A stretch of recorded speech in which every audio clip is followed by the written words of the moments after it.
725, Joel Riley, and on the live line right now, Brian Krallis. Brian is VP with Healthcare SurMD. And Brian, I'll tell you, this Anthem hack, when you hear 80 million people affected and you see some of the information that's been gleaned, I mean, HIPAA laws have such a tight lid on so much health information now, and apparently these hackers can tie together names and birthdays, medical ideas, social security numbers, employment, even income information together. This is very pervasive and very concerning.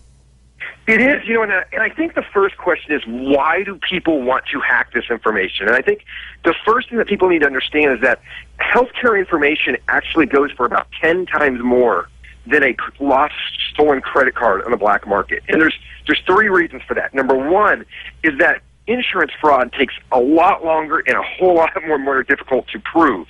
Number two, once they have all your information, they can sell it as identity theft.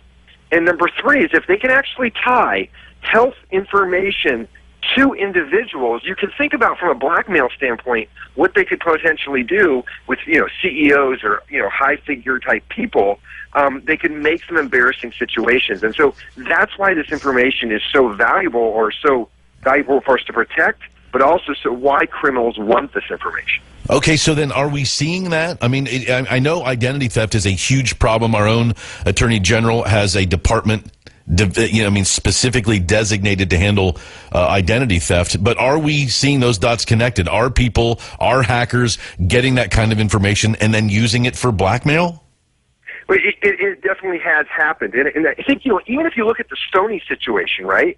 And if you think about the embarrassment that it caused, and now you look at an executive has actually stepped down, right? It's almost a dangerous precedent that we've set. And now you look at it and you go, now in this Anthem situation, they're saying that healthcare information was not revealed. But that is one of the things that people want to get, because you can start to connect the dots and you can start to influence and control either your agenda if you're a terrorist or state-sponsored terrorist, or you can go after money if that's your goal. So that is one of the things that they're after.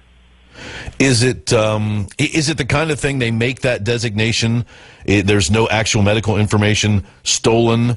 If there were, then, I mean, the HIPAA thing would come in, and then would the government try to go after them harder? I mean, why are they making that designation? They would, because for so now there are certain things that they can do. HIPAA will fine physicians, will fine entities, hospitals, insurance companies, if they don't do enough to protect that data. And they haven't really defined what enough is, but there's been several cases. For example, a doctor in Idaho put a bunch of patient information on a thumb drive, went home, went to the mall, thumb drive was stolen out of his car while he was in the mall. He was hit with several $1,000s fines, and it added up to be well over $100,000. And the reason why is they said, he didn't do enough to protect the data. Even though he didn't ask to be stolen from, he didn't do enough. And so that's kind of a litmus test, and the government, what it's doing is forcing entities to put more resources, more money, and more care into this protected data. Now, in this case, that's one reason why I think they're being very vigilant and say, it wasn't HIPAA, because they don't want to be hit with that. But, all the evidence isn't there yet. I don't think it was, but we'll see that. We'll find out. Yeah, and I guess then finally, Brian, it's just, we hear this story not every day, but with enough regularity, it almost seems like as a citizen of this country, I almost have to be resigned to it. 80 million people in this Anthem hack, that's a quarter of the people of this country. It's huge. It's colossal. I kind of get on my soapbox on this a little bit. When it comes to a crime standpoint, we can't be 100% immune, right? Just like physical crime, you can't be 100% immune. But there are things we can do. And, again, I'm biased because I work for a cloud security company, right? And that's all we do is specialize in healthcare records.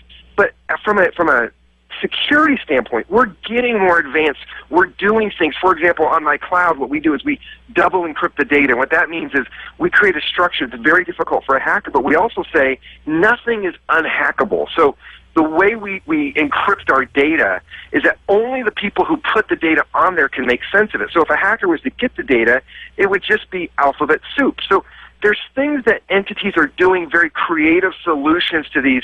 I think one of the problems, there's two problems. Most corporations, they're just not going to be able to keep up. This is not their core business. This is not what they do day in and day out. And the second thing, I think right now you're seeing a divide, and it's catching up to us as a country.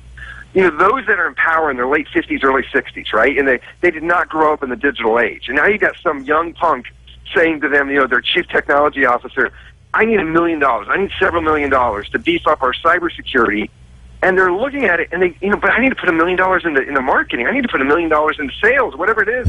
And I think that kind of lack of really understanding what all this means and the benefit or the protection that it could provide, it's catching up to us. And it's going to take us, I think, unfortunately, this is going to be the norm of the story for the next 5 to 6 years until the private sector really catches up to where they need to be. Well, and you talk about marketing. I mean, there's $1 million worth of marketing, then there's $1 million worth of prevention, so you only get $20 million of negative marketing. Brian, we could talk more, but I got to fly. I appreciate the information and the conversation to this point. Brian Krallis, he's VP with Healthcare SurMD, all about the Anthem hack. Just do your best. Stay as safe as you can.